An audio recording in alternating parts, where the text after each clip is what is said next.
But first, we need to start by talking about the game we didn't get to on Saturday night. That would be number 12 Oregon beating number 10 Utah 20-17. Oregon was up 17-3 at half, but Utah came back, tied the game at 17 with 2:39 left to play in the third quarter. And then Oregon kicker Camden Lewis hit a 41-yard go-ahead field goal with 11:17 left in the fourth quarter.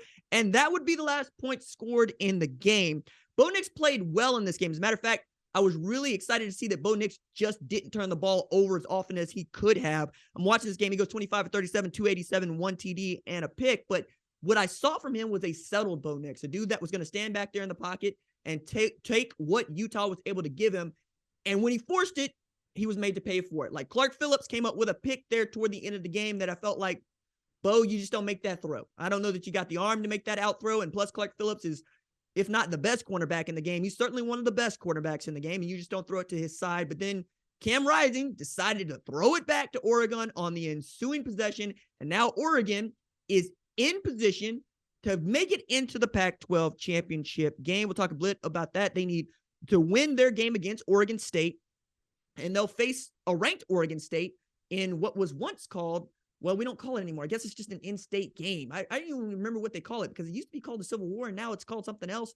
But I know that Jonathan Smith is also looking to get, wow, I mean, they could end up with 10 wins if they beat Oregon this year, and that'd be the first time they've been able to do that since 2006. So it's not as if they're going to be playing a team that they traditionally would run over, but probably not this year. Dan Lanning is going to have that team ready to go, and I'm excited to see what that game brings us in this really cool rivalry week that is highlighted by number 2 Ohio State playing number 3 Michigan. That is the consensus, and that's what I put in my top 25, right? The top 4 did not change. It was chalk, even as not everybody looked good in that top 4. Matter of fact, I would say nobody in that top 4 looked good. Georgia, 16-6 against Kentucky. Ohio State needed basically Zach Harrison to close the game and close the door on Maryland to secure the win. Michigan played the second half without Blake Corum mostly, but still should not have been in the position they were in at the Big House against Illinois. And Texas Christian ran a fire drill to get the field goal unit on the field to kick a go-ahead field goal to win it in regulation by 1 point. But later that day, USC put on an outstanding performance. They beat UCLA 48-45, and I have them at number 5. Now, the thing to also take about this is that I don't have Tennessee falling as far as the Associated Press top 25. It'll be interesting to see what the College Football Playoff Committee does here too, because frankly, yeah, Tennessee lost to South Carolina 63-38. Spencer Rattler had a day of days, over 400 yards through the air, 6 TDs, and South Carolina Gamecocks are still living off of being able to hand Tennessee their second L of the season.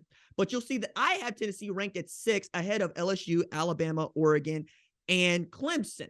Now, I'm not going to overreact the way that literally everybody else has to Tennessee getting beat by South Carolina. You want to know why? Because they stopped a mud hole in LSU 40-13 in Baton Rouge, and they beat Alabama 52-51 in a game that everybody thought was going to be basically for the national championship. At the very least, was going to be the second best team to Georgia in the SEC. And then, Georgia dispatched Tennessee, not with extreme prejudice, but certainly made their presence known. I also look at Alabama and say that's a team that got beat by LSU, okay? And LSU got beat by Tennessee. But more than that, LSU lost to Florida State. Now, if you want to tell me that Florida State is a good football team, I'm also going to look at you and tell you that UCLA is a good football team. They're both 8-3, all right? You want to tell me that Ole Miss is as good a football team? That's fine too. But I'm not going to sit here and tell you that LSU and Alabama need to be ranked ahead of Tennessee. Wins and losses have to matter. If you beat somebody head-to-head, that has to matter. I don't give a damn when you played them or how you looked. Honestly, did you win or lose?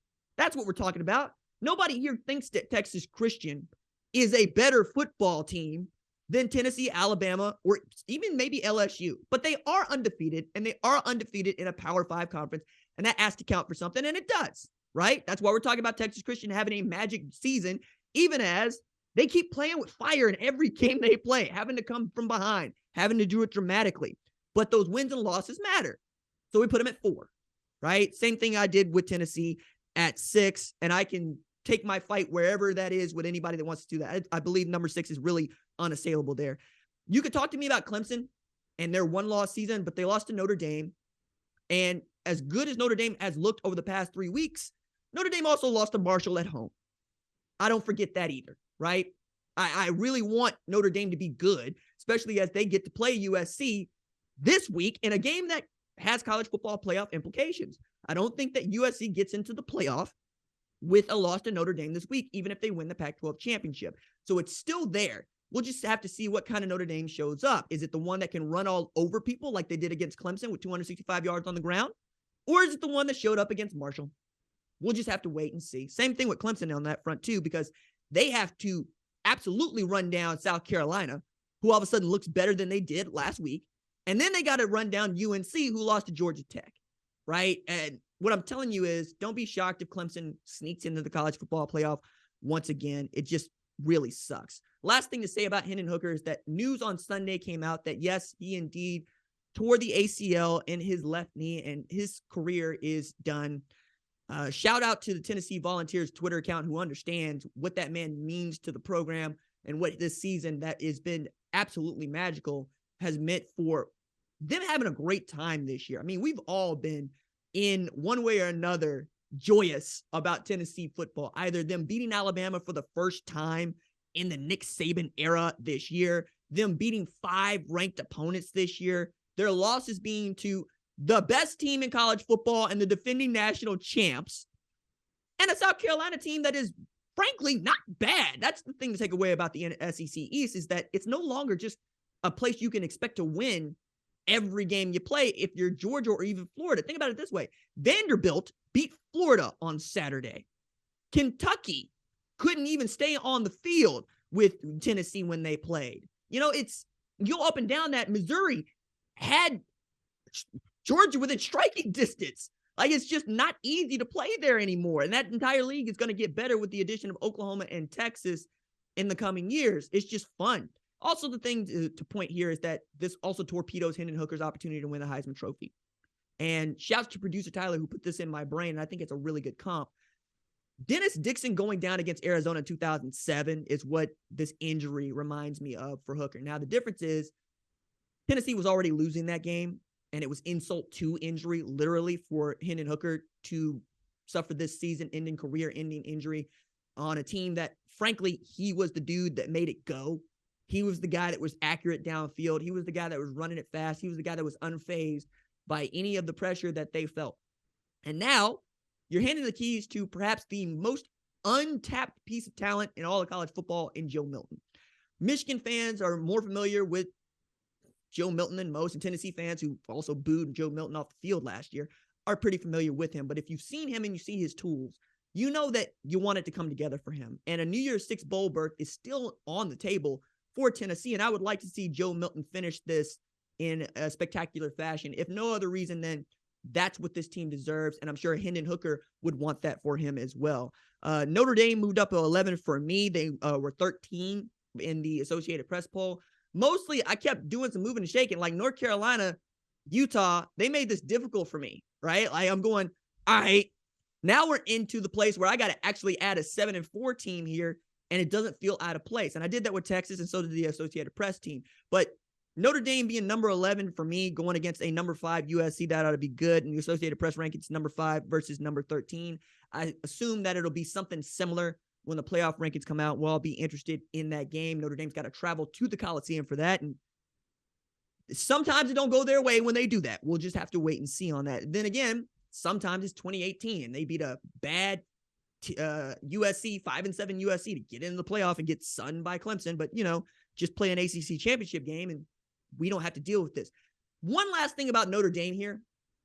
Notre Dame has won its last 28 straight against ACC opponents. Clemson is a one-loss team who lost to Notre Dame, but ran their ACC regular season schedule undefeated. I'm saying, Notre Dame, can you please put an end to this open marriage you have with the ACC? Because frankly, you ought to win conference championships. You should, unless, you know, you play in 2020, and then we could have a different discussion about that. But I don't like this. I don't like people being able to claim undefeated when we know damn well you're not undefeated. We know that Notre Dame is basically an ACC team. Just go ahead and make it for real. Sign the paper. Show us a marriage license. That's what you do in the United States. Okay? For goodness me, that's what you do in South Bend.